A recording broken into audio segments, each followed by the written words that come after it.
2023, I was invited to Denmark to participate at the localization conference.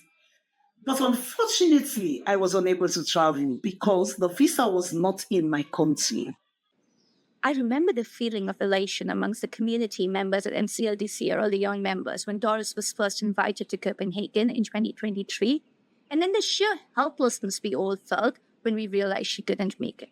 And this wasn't new. This had been happening to majority world participants year after year.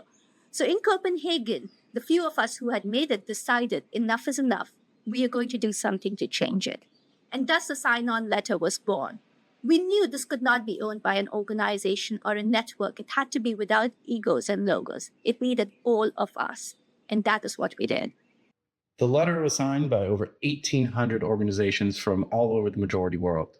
The signatories represented a broad spectrum of civil society organizations, national organizations, youth-led organizations, among many others, who came together in a unified message for impactful change. We also worked together to reach out to INGOs, bilateral donors, multilateral donors, and philanthropic foundations to leverage the relationships we have built over the years to make sure the majority world voice was being heard by those that need to hear it the most. And they listened. 40 INGOs and 10 donors signed on. As INGOs and foundations signed on to the letter, people began to ask us how to operationalize the principles they were signing on to. As a response, we made a plan to put together a guidance document. We knew that this guidance document needed to be shaped by the perspectives, aspirations, and knowledge of local actors, so we invited conveners to share the difficulties they face in operationalizing these 5 principles, and also invited majority world signatories to surveys and listening cafes. Over 300 people contributed, and then our guidance document was co-created by majority world actors.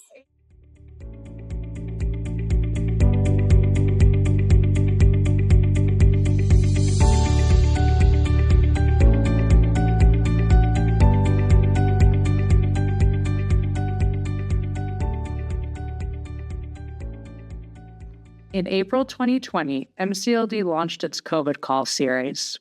We mobilized within just a couple of weeks because of an urgent sense of confusion and unknown.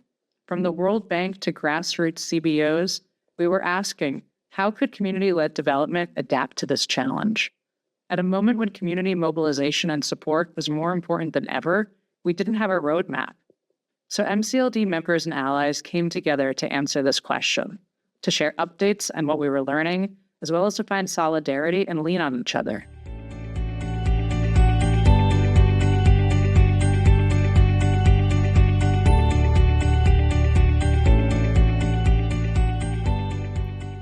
COVID-19 was a turning point for MCLD. Groups of community-based organizations began launching their own MCLD associations, sometimes with no INGO support at all.